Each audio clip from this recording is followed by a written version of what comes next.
Stephen Bunting, 2-0 down to the world number 7, two-time major finalist in the last few months, and 4 straight sets. What a comeback. Yeah, no, listen, I've been working really hard. In practice, if I was going over 15 dart legs, then I was losing the leg, and that's just the way it was. I knew I needed to be on top form. I've changed my darts over the last few months, and I believe these darts are the darts that are going to take me back to the top. You've remained overwhelmingly positive in the lead up to this William O World Championship, despite either curtailed opportunities or not getting a chance to play in big TV tournaments and winning games, but it's paid off.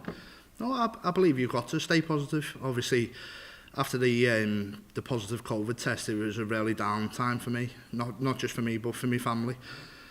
Luckily for me, I've got a 3-storey house. I was locked away on the top floor, and the missus was leaving me tins of soup outside, so it was so difficult. I had a practice board on the top landing, and I kept myself going, and I had no symptoms at all. I felt brilliant, but it kept me out of the darts for a while, and it's just nice to be back and competing with the big boys.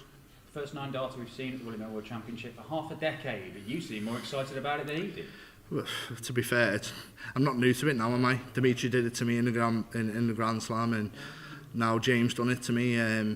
I think what helped me there was no crowd, because I think they would have just kept cheering, and obviously we want the crowd to be there, but in that situation it's probably a good thing that he wasn't.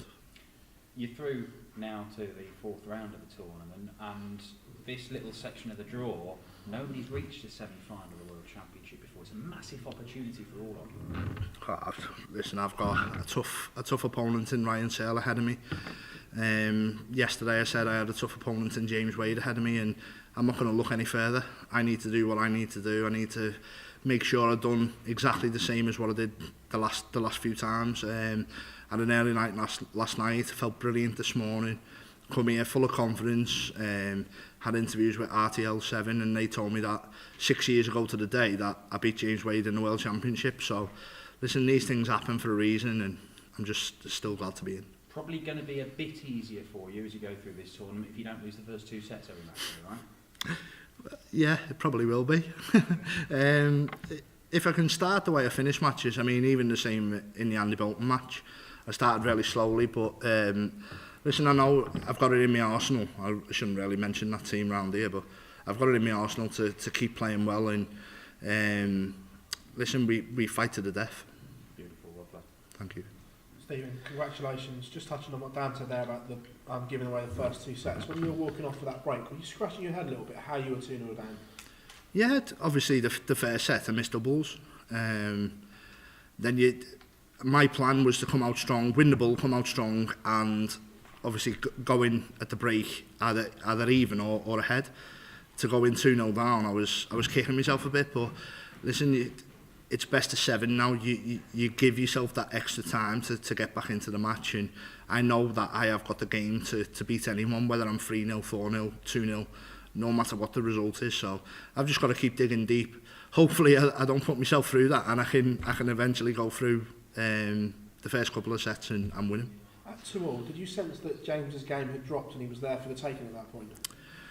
I felt he was struggling a tiny bit. Yeah, he's a more prolific scorer. On the other side, I also know that he's not averaged 100 at Ali Pali, so I'm thinking to myself, if I can average 100, then I've got a really good chance of winning that match. Touching on what you said there, are you a stats merchant? Do you look at things like that and do you study your opponents and build up to games then? Yeah, obviously I didn't know the fact that it was 6 years to the day that I last beat him in the World Championship, but things like that cheer on. Obviously in the back room then, you're thinking, I have done it before, I can do it, and I am still the same Stephen Bunting as I was 6 years ago. Like I said, I actually feel like I'm a better player now, having had a few years in the PDC and sampled the best players here. Even though you haven't made the final here, the fact that you've won a world title, do you think that stands you in better stead than other people in the bottom half of the draw? I think it gives me a chance. I've got a star on my shirt, and like I said, I'm a confident person. In the past I've not been. I've seen a sports psychologist in the past, and things have not gone my way, but even there, when the Wasp attacked me, I still kept my composure, and I still got through that match. And listen, I'm so happy now I can go back to the hotel and I can prepare for the next game. Stephen, congratulations, mate. Thank you very much. Thank you. Stephen, how big is that win in the context of not just your year, but maybe the past 3 or 4 years? I'd go as far as saying that's one of the biggest wins of my career, to be fair. Listen, I know James for a long time, and what a player, but I also know he's not won this tournament before. I also know the pressure of trying to win this tournament and stuff. It's a difficult time for everyone, and I'm just so happy I'm through to the next round. And there's a huge opportunity in your quarter and your half of the draw now. Ryan Sale next, who's obviously unseeded but a top player, and there's an opportunity to make a quarter and further in the tournament. No, there is, but it'd be absolutely stupid of me to play down Ryan. Ryan's played fantastic this tournament, and listen, he poses a big threat. I need to make sure that I prepare my way. I'm ready for the game, and like I said, experience. I've probably got more experience than him, but he's playing so well at the minute, and no one can write him off. Brilliant. Cheers, Stephen.